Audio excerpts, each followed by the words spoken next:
We have learned the identities of the two women killed in yesterday's shooting. Police have identified them as 24-year-old Deasia Monique Morris and 20-year-old Sequoia Monet Lamar. Officers responded to a shooting call on Bunnell Drive around 10:40 yesterday morning. The two were found shot and they both died on the scene. Our crews arrived on the scene shortly before 11. At the time, dozens of officers were securing the scene and people living in the neighborhood were walking around looking for answers. Again, a spokesperson for Huntsville Police said yesterday they are still searching for a suspect. They did not reveal any additional details, and Huntsville Police say they believe that the shooting was an isolated incident, but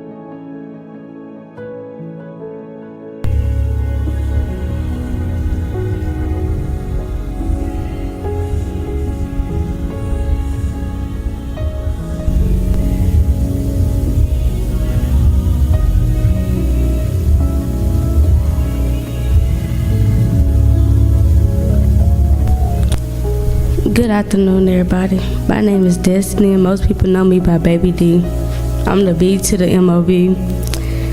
What I can say is to know Deasia is to love her. That's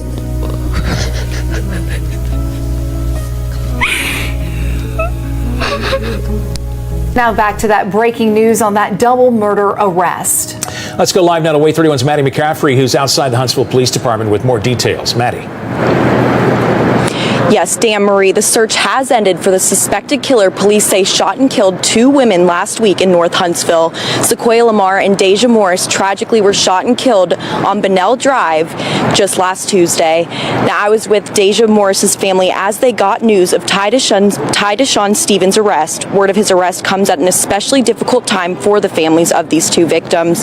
These two families are planning funerals for Sequoia Lamar and Deasia Morris this week. This afternoon, I spoke to many family members of Deasia Morris, and they said they were very thankful that the suspect has been caught and that it's an extremely devastating time for their family. What's up, y'all? I'm back with another video. And today I'm putting her in the hot seat. Y'all seen her on my channel before, but we never made a video together. So here we go. Introduce yourself. In the summer of 2023, a wave of sorrow swept through the TikTok community when tragic news broke that a beloved young couple, Sequoia Monet Lamar, age 20, and Deasia Monique Morris, age 24, had been brutally shot in their home in Huntsville, Alabama. The duo had captivated a vast online audience with their heartfelt love story, vibrant chemistry, and unfiltered authenticity, offering a beacon of genuine connection in a social media landscape often criticized for its superficiality. Their TikTok account, a window into their daily lives, had blossomed into a viral phenomenon, drawing fans who eagerly followed their dance challenges, relationship advice, and tender moments that embodied the essence of true romance. What set Sequoia and Deasia apart from the myriad of influencers flooding the platform was not polished production or choreographed theatrics, but their raw, unpretentious bond.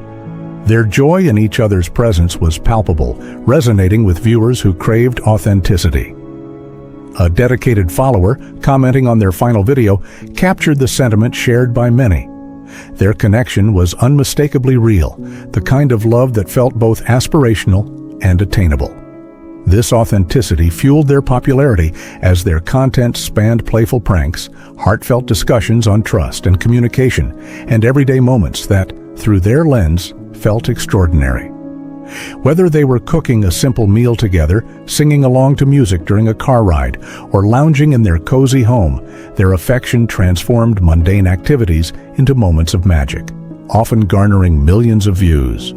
Sequoia, described by her mother, Shemika King, as a radiant spirit who brought light and inspiration to those around her, was the more outgoing of the pair. Her infectious laughter and bold personality were magnetic, drawing viewers into their world with ease. Her compassionate nature, evident in videos where she answered fan questions, kept audiences returning for more. Sequoia often shared her dreams of leveraging their platform to spread positivity and uplift others, a vision that underscored her vibrant approach to life. Deja, considered the shining star of her family by her brother Dantes Morris, complemented Sequoia's exuberance with a calm, steady presence and thoughtful insights. Often behind the camera capturing Sequoia's spontaneous moments, Deja's reserved demeanor gave way to brilliance when she stepped into the spotlight. Fans frequently urged her to appear more often, and when she did, their chemistry electrified the screen, prompting floods of praise in comment sections. One fan wrote that Deja's adoring glances at Sequoia rekindled belief in love, a sentiment echoed widely for its undeniable sincerity. Their ascent to TikTok fame began humbly, rooted in a desire to document their shared lives. Starting as roommates, their journey from friendship to romance unfolded partially in the public eye, giving followers a sense of investment in their story. This organic evolution distinguished them from influencers who crafted content solely for clicks, as Sequoia and Deja's authenticity shone through. They resided in a modest home on the 4,400 block of Bonnell Drive in Huntsville, Alabama, a neighborhood known for its close-knit, welcoming atmosphere.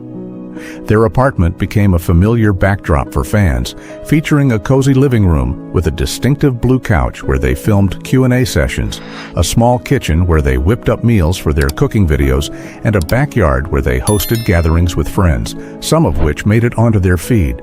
Their content often highlighted their integration into the Huntsville community, showcasing interactions with neighbors and local events. They inadvertently became ambassadors for their city, promoting small businesses, parks, and community gatherings. Local fans who spotted them around town consistently noted their warmth and approachability, mirroring the charm they exuded online. Yet, unbeknownst to their devoted audience, someone was watching their rise with a growing sense of malice, a neighbor whose proximity would prove deadly. The tragic irony of their story lies in this contrast. Two young women who shared their lives openly through the perceived safety of a digital platform were vulnerable to a threat just steps from their doorstep. The fame they built on love and positivity would become tragically entwined with the violence that ended their lives. Preserved in the digital archive of TikTok, Sequoia and Deja remain frozen in time, laughing, loving, and living unaware of the tragedy awaiting them. Their final posts, simple glimpses into their daily routines, surged in views after their deaths, with comment sections transforming into virtual memorials where fans poured out their grief and admiration. The narrative now shifts to the events that led to this heartbreaking outcome, exploring the circumstances that placed these cherished content creators on a collision course with tragedy. While Sequoia and Deja built their online presence with authentic, joyful content, a neighbor, Ties Dashan Stevens, then 23, lived just yards away on Bonnell Drive. Born on April 16, 2000, Stevens maintained a starkly different existence, marked by a low profile that contrasted sharply with the couple's public visibility. Public records offered little insight into his life. Details about his education, employment, or family connections were scarce, creating an enigmatic presence in the neighborhood. This obscurity stood in stark contrast to Sequoia and Deja's openness, as one community member later observed. They lived in close proximity but inhabited entirely different worlds in how they engaged with others. Police reports later revealed that Stevens had minor run-ins with the law, such as charges for driving without insurance, but nothing in his documented history hinted at a propensity for the violence he would later commit. Beneath the surface, however, tensions were brewing between Stevens and the TikTok couple. Their close proximity meant Stevens was likely aware of their daily activities, filming content in their yard or driveway, receiving visitors and deliveries as their popularity grew, or hearing their voices as they created videos that captivated thousands. As their online presence expanded, so did their real-world visibility, with friends, fans, and fellow creators visiting their home, increasing activity in the typically quiet neighborhood. For someone like Stevens, who valued privacy, this shift may have been unsettling, creating a subtle but growing friction.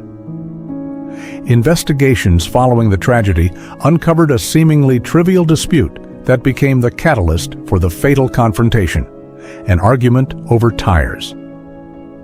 Witness statements described hearing raised voices followed by gunshots, suggesting a disagreement that escalated far beyond reason. This mundane conflict hinted at deeper, unresolved tensions that had been simmering unnoticed. The couple's videos in the days leading up to the tragedy did not indicate trouble, focusing instead on their characteristic positivity, relationship advice, and playful interactions. This disconnect between their online portrayal of joy and the offline reality of neighborhood conflict raises questions about how much of their daily challenges they chose to share. Like many social media personalities, they curated their content to emphasize happiness, likely omitting any mention of disputes or concerns. Behavioral analysts who later examined the case suggested that the couple's public displays of affection, success, and growing fame might have affected Stevens in ways that intensified over time. The constant visibility of their bond, both online and in their shared neighborhood, could have created a psychological pressure point for someone who led a more solitary existence. A criminal psychologist, commenting on similar cases, noted that exposure to others' happiness can sometimes stir negative emotions in those feeling isolated or unaccomplished. While this does not excuse violence, it offers insight into how proximity to joy can paradoxically foster resentment in certain individuals. As their TikTok following grew, Sequoia and Deasia incorporated more of their home environment into their content, cooking in their kitchen, relaxing on their blue couch, or enjoying their backyard. These glimpses into their domestic life, while forging connections with fans, inadvertently revealed their routines and vulnerabilities. From his nearby vantage point, Stevens could observe the contrast between their public persona and private moments, witnessing the moments when the camera was on and off. This insider perspective, combined with whatever personal grievances had developed, created a dangerous foundation. The couple's openness, the very quality that endeared them to thousands, left them physically vulnerable to a neighbor whose intentions turned deadly. In the weeks leading up to August 29, 2023, the path toward tragedy accelerated. While exact interactions between Stevens and the couple remain partially unclear, known only through fragmented witness accounts, it's evident that tensions reached a critical point. What began as casual neighborhood friction crossed a threshold into lethal violence, forever altering the lives of those connected to Sequoia and Deasia. On the morning of August 29, 2023, Huntsville awoke to a day that would be marked by profound loss. Sequoia and Deasia started their day in their Bonnell drive home, engaging in their usual routines, unaware of the impending tragedy. At approximately 10:29 a.m., the Huntsville Police Department received urgent calls reporting gunshots in the area. Officers responded swiftly, arriving at the scene within minutes, only to uncover a scene that would devastate both the local community and the couple's vast online following. Inside the residence, they found Sequoia and Deasia, both victims of multiple gunshot wounds. The Madison County coroner, Dr. Tyler Barry Hill, later confirmed the cause of death, describing the attack as ferocious in its intensity. A total of 13 shots had been fired between the two victims, a number that painted a chilling picture of a deliberate, calculated assault rather than a spur-of-the-moment act. One investigator, reflecting on the case, noted that the sheer volume of shots suggested a level of determination that was deeply unsettling, pointing to a focused intent behind the violence. As officers secured the crime scene, they began the meticulous process of evidence collection. Shell casings were carefully documented, entry and exit points were mapped, and photographs were taken to preserve the scene's integrity. This methodical approach underscored the gravity of the situation, a double homicide demanding a thorough investigation. Neighbors provided crucial context, reporting an argument preceding the gunshots, with raised voices signaling a dispute that had reached a breaking point. Witnesses identified the conflict as centering on tires, a seemingly trivial matter that had escalated into catastrophic violence. This surface-level disagreement prompted investigators to probe deeper, questioning whether underlying resentments, possibly fueled by the couple's public success, contributed to the hostility. Given the couple's prominent online presence and Stevens' likely awareness of their digital fame, authorities considered whether their visibility played a role in the escalating tensions. A digital media analyst, commenting on similar cases, observed that social media can complicate real-world relationships, where visible success or lifestyle differences can mask deeper grievances. What appears as a simple dispute over property, like tires, often conceals more complex emotions tied to envy or perceived disparities. Law enforcement moved quickly to identify a suspect. Based on witness accounts and preliminary evidence, they issued a BOLO alert for a silver vehicle linked to Ty Deshaun Stevens, who was seen fleeing the scene shortly after the shooting. Surveillance footage from nearby properties captured a figure matching Stevens' description, reinforcing witness statements and aligning with physical evidence. The Huntsville Police Department deployed SWAT teams and executed search warrants to secure the area and preserve evidence, ensuring public safety during the critical early hours. Officers continued interviewing neighbors, piecing together a timeline that confirmed the attack's nature, rooted in the suspect's proximity and prior interactions with the victims. The Huntsville community was left reeling, grappling with shock and sorrow. Neighbors who knew Sequoia and Deja described them as warm and kind, struggling to comprehend how a minor dispute could lead to such brutality. One resident, speaking to local reporters, expressed disbelief. These were lovely young women, always smiling, always approachable. How could anyone do this to them? The tragedy's impact rippled beyond Bonnell Drive, reaching the digital realm where the couple's TikTok videos became spaces for collective mourning. Once filled with light-hearted comments and admiration, their posts now hosted condolences and expressions of disbelief, highlighting the jarring contrast between their joyful content and the violent reality of their deaths. Fans, many of whom had never met the couple, felt a profound sense of loss, a testament to the genuine connection Sequoia and Deja had fostered through their authentic presence. As news spread, police confirmed that Stevens had fled immediately after the shooting, a move that suggested consciousness of guilt. A manhunt was launched, involving local police and eventually federal resources, as authorities worked tirelessly to apprehend the suspect. For the families, the day brought unbearable news. Shemika King, Sequoia's mother, and Dantes Morris, Deja's brother, spoke later of the devastating moment they learned their loved ones, women who had brought joy to countless lives through their online platform, had been taken in an act of senseless violence. The Huntsville Police Department's Major Crimes Unit spearheaded an intensive investigation, with Stevens' capture as the top priority. Forensic teams worked diligently at the Bonnell Drive crime scene, collecting and analyzing evidence with precision. Shell casings underwent ballistic testing, later proving critical in linking the weapon to the suspect.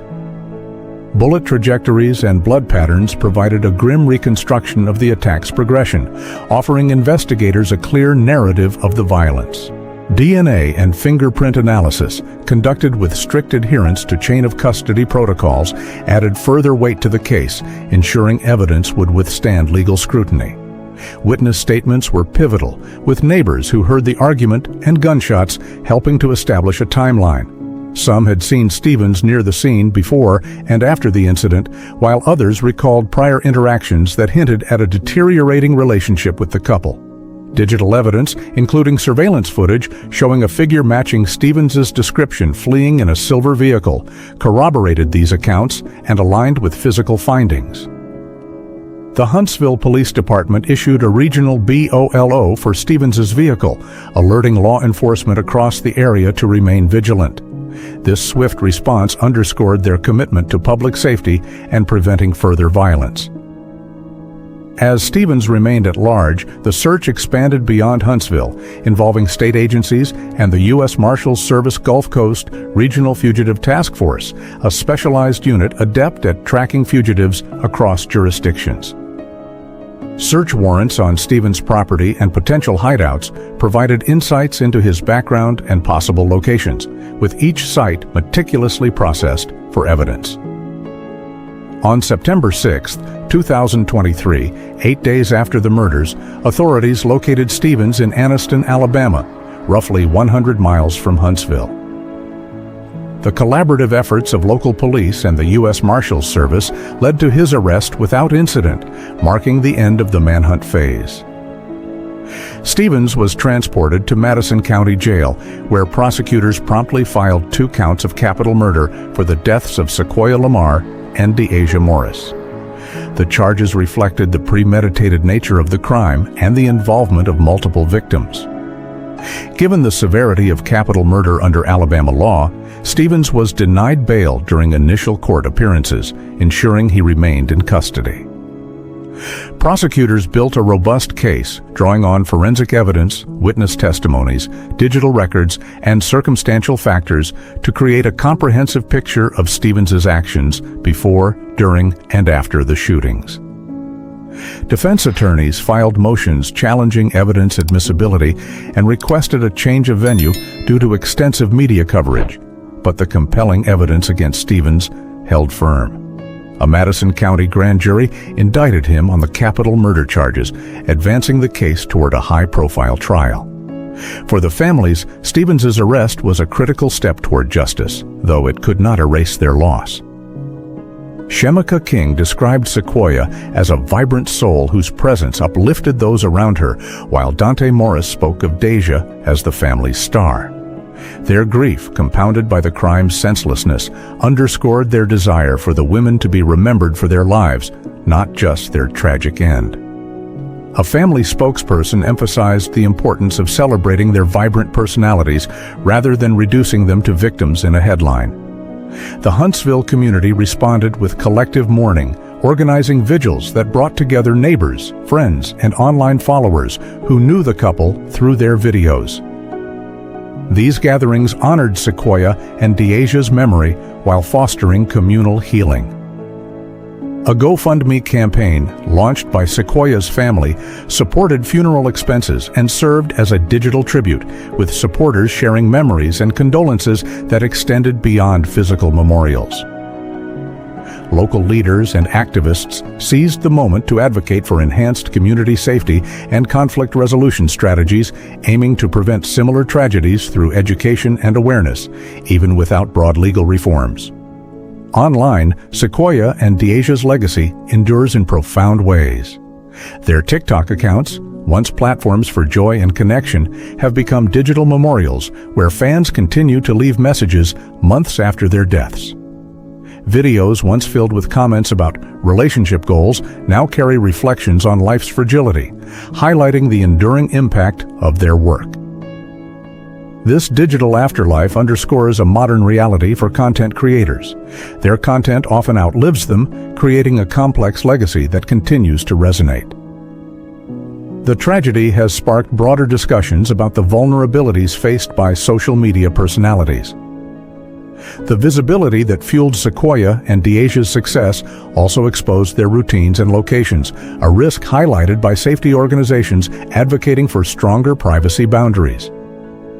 The paradox of building authentic connections with an audience while maintaining personal safety remains a significant challenge for creators in the digital age.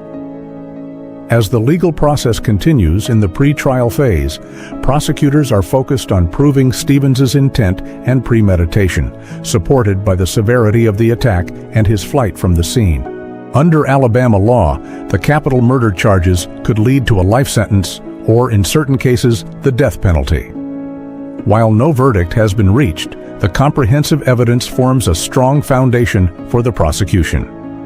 For the families, pursuing justice is one facet of their healing journey, offering a measure of closure amid profound grief. Sequoia and Deasia's story celebrates the connections they forged while serving as a stark reminder of how quickly violence can shatter lives, both in the physical and digital realms. As we wrap up this account of Sequoia Lamar and Deasia Morris, we ask that you take a moment to like this video and subscribe to our channel if you haven't already. Your support allows us to continue bringing these important stories to light, ensuring that victims are remembered for their lives rather than just their deaths. Before you go, check out our specially curated True Crime Stories playlist, linked in the description. These compelling stories offer important insights into the intersection of digital fame and personal safety that everyone should understand. Thank you for watching, and we'll see you in our next video.